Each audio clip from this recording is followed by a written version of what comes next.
आणि मुंबई ईस्ट वेस्टमध्ये पहिली बातमी आहे क्रिकेटच्या मैदानातून। सूर्यकुमार यादवच्या टीम इंडियानं 2020 विश्वचषकातल्या साखळी सामन्यामध्ये पाकिस्तानचा 61 धावांनी धुव्वा उडवला। भारताचा गटनिहाय साखळीमध्ये सलग तिसरा विजय ठरला। या विजयासह भारतानं 2020 विश्वचषकाच्या सुपर साखळीमध्ये धडक मारली आहे। या सामन्यात भारतानं पाकिस्तानला विजयासाठी 176 धावांचं आव्हान दिलं होतं। या आव्हानाचा पाठलाग करताना पाकिस्तानचा अख्खा डाव 114 धावांमध्ये गडगडला। भारताकडून हार्दिक पंड्या, जसप्रीत बुमराह, वरुण चक्रवर्ती आणि अक्षर पटेलनं प्रत्येकी 2 फलंदाजांना माघारी धाडलं, तर कुलदीप आणि तिलक वर्मानं प्रत्येकी 1 विकेट घेतली। सलामीच्या ईशान किशनची खेळी भारताच्या या विजयामध्ये निर्णायक ठरली। त्यानं 40 चेंडूंमध्ये 10 चौकार आणि 3 षटकारांसह 77 धावांची खेळी करून भारताच्या डावाचा पाया रचला।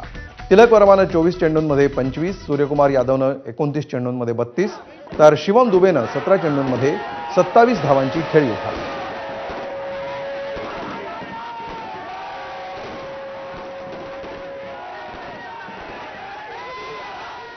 भारताने जो आहे तो आज पुन्हा एकदा सामना जिंकला। त्याच्यानंतर सगळं भारतीयांमध्ये जे ते आनंदाचं वातावरण आहे। अनेक क्रिकेट प्रेमी माझ्या आजूबाजूला दादरमध्ये सगळे ओरडतात। तुम्ही काय वाटतं? खूप भारी वातावरण आहे। इंडिया पाकिस्तान जेव्हा इंडिया जिंकते ना, इकडे वातावरणच वेगळं असतं। हे बघा, हे उदाहरण आहे फटाके फुटण्याचं।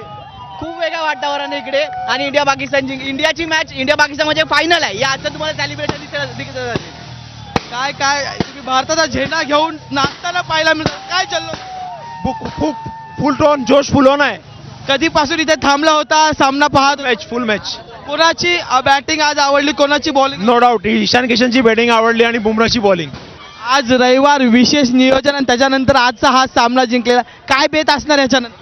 बेत तर चांगलाच होता, कारण की आम्हाला माहित होतं की भारत हा जिंकणारच आणि भारत कधीच पाकिस्तान समोर हारू शकतच नाही। आज नाही, उद्या नाही आणि कधीच नाही हरणार। भारत नेहमी हा जिंकतच राहणार। व्हिडिओ हेमंत कदम सह मी अजय माने, एबीपी माझा मुंबई। आणि याविषयी आपण अधिक बोलणार आहोत आमचे प्रतिनिधी विजय साळवी यांच्याशी। विजय, ईशान किशन याची आजची इनिंग जितकी थरारक होती, जितकी रंजक होती, तितकाच महत्त्वाचा राहिलेला आहे त्याचा आत्तापर्यंतचा प्रवास। या प्रवासाविषयी आम्हाला सांगा। अमोल, खऱ्या अर्थानं आपण भारतीय क्रिकेट